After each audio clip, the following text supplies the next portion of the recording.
Had to talk about Powell football all day today, and how much does that kind of get you excited? You're not a hard guy to get excited anyway, but just it feels like the season's almost here. It really does. I told the kids Monday morning, at the first workout after dead period, man, I've missed y'all.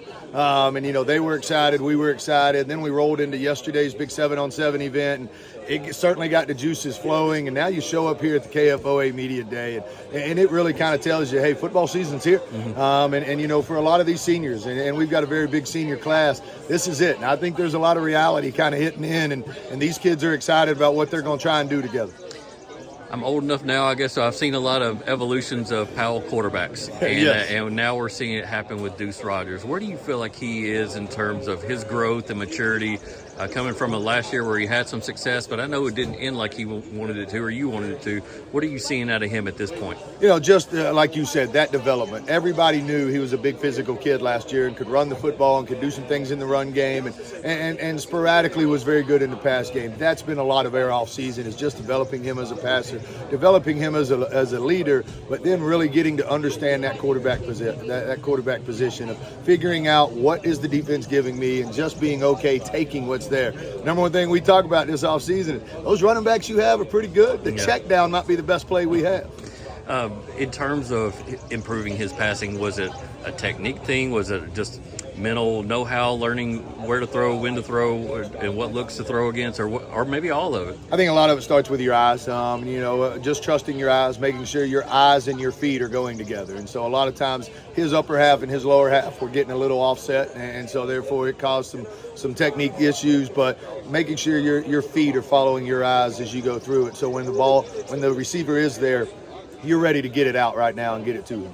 You discussed your running backs, and obviously Connor Wheeler's one of those guys that's been known in this area for 2 or 3 years now. And how special of a talent is he? And are we going to see him play in college, hopefully? Yeah, and we expect him to have a big year. We expect him to finish it the right way, and so he's excited about that opportunity. We all know that he burst onto the scene. He started every game as a freshman, then he burst on a scene as a sophomore and put up unbelievable numbers. And then last year, his numbers would be great for anybody else in town, but for him, he was disappointed in them. Yeah. So there's a chip on his shoulder. He wants to make sure this is his best year yet, and him and Fabi Niwa in the backfield together is something we're excited about, especially with the big Deuce in between them. And so we know we've got some talent there. We know we've got some guys that can make big plays and get people to stand up in the crowd real fast. And so, those guys are going to be great, but with Connor, we're not going to limit him. He's going to play offense, defense. He'll be involved in their return games. It's the last year we get to do this together, so we're going to put him out there and let him have some fun. With Connor and Fabi, those are two guys that we've seen in 7-on-7 that can get out in the pass game as well. That's a huge luxury to have as a coach and as a play caller. I agree, and again, that goes back to Deuce. Hey, man, that check down or that swing route, that might be the best play in the playbook. You throw a 12-yard pass and let those guys run for 70. And so, we're excited about what those guys bring to the table. We're excited about some of the depth we're starting to develop at wide receiver. And those guys up front are going to have their hands full, but there's some talent there in some of those young guys. They're inexperienced, but as soon as they get more experience, I think this offense has a chance to be a lot of fun. Here's maybe a couple of receivers that you talk about that we might see this year kind of make a big impact. I think it's always going to start with Dylan Stooksbury. He's the returner. He's the all-state kicker, but now he's started multiple games at quarterback. Now he started an entire season as a wide receiver and led the team last year in receiving. And so, we're going to put a lot on him. He understands by being an ex-quarterback where the ball needs to go, how it works. And so we're going to put a lot on him. But Adam Weaver's another one that broke onto the scene last year, had some big individual performances, had some big moments, throughout the year, but now during the offseason has continued to develop, and we think he's going to take on. And then there's a young guy, a sophomore, Zion Jackson, that we think is going to burst on the scene and maybe surprise some people and certainly get some more balls as we go through this season. Defensively standouts, who are we looking at going into this fall, you think? Breaking it down from the front, Cardell's going to be the guy up front. He had 7, 8 sacks as a sophomore and before his season got cut short, and then he turned around last year and backed it up with 12 sacks last year. And so a lot's going to be on him, but Iverson Garcia is another one who, had moments last year, but now he's rolling into his junior year and physically looks like $1 million. And so, we expect him to have a big year. And then all three of those linebackers are multi-year starters. Abu Kiefer and Adrian Doherty and Jonte Dunn, all those guys have been in battles before. So we're going to put a lot on those guys to be the leaders of that defense and be able to make plays as linebackers. And then on the back end, you've got a sophomore in Brody Hollowell that, was a 13-game starter as a freshman, and that doesn't happen very often. So that speaks to what type of ball player he really is. And then Kamarion Fenners, he started every game for us last year at corner. We're expecting him to have a big junior year as well.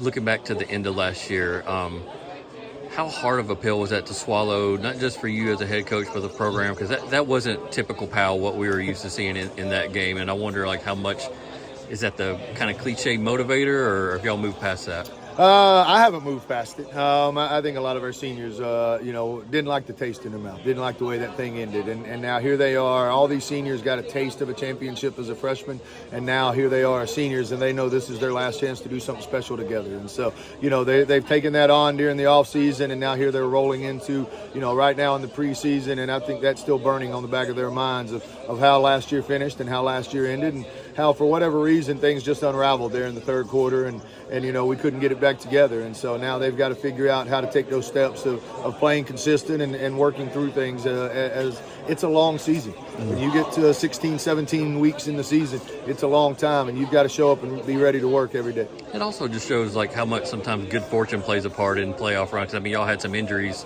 kind of come into play there too.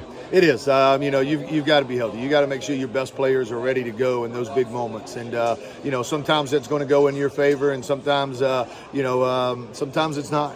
But you've got to figure out how to adjust. You've got to have some guys that maybe haven't had the regular season. They've got to be able to step up, and they got to be able to do it. And that's where the program comes in. Maybe the more of the individual guys that are involved in the program. Somebody asked me yesterday at a business lunch who I thought was going to come out of our area in 5A, and it just becomes a harder and harder question every year to answer. When you look at the landscape just in East Tennessee in 5A, how deep is it and how difficult is it? Yeah, I really think, we've answered a lot of that today, and I think there's 6 or 7 teams that have a chance to represent the East coming out of 5A football. I think it's that deep in this area, and obviously until somebody beats West, it's their goal ball, and they're the defending champ, and they're going to be a tough win for anybody who has to play there. But at the same time, I think there are some really talented 5A football teams on this end of the state.